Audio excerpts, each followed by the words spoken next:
You know, some silences are heavy. They don't just sit in a room. They press down on everything. On the tick of the clock. On the dust settling on the furniture. On your own heartbeat.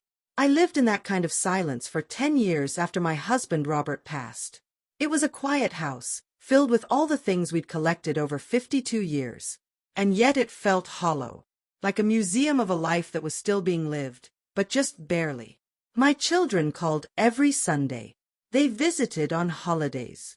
The house would fill with noise for a few hours. The laughter of my grandchildren. The clatter of dishes. And then they would leave. And the silence would come back. It felt deeper each time. I thought that was my story. The quiet widow, waiting. I was content with that. I had made my peace. It was a Thursday afternoon when everything changed. Rain was tapping against the window panes.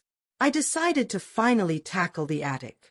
My son David had been gently suggesting for years that I might downsize. I think he meant well. But that day, the quiet felt too heavy, and the thought of organizing something, anything, seemed like a way to fill it. The attic smelled of cedar and old paper. And there, under a faded quilt, was the trunk. My grandmother's trunk. I hadn't opened it in decades.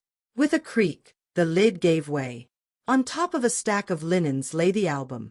It was large, bound in cracked green leather, the color of moss.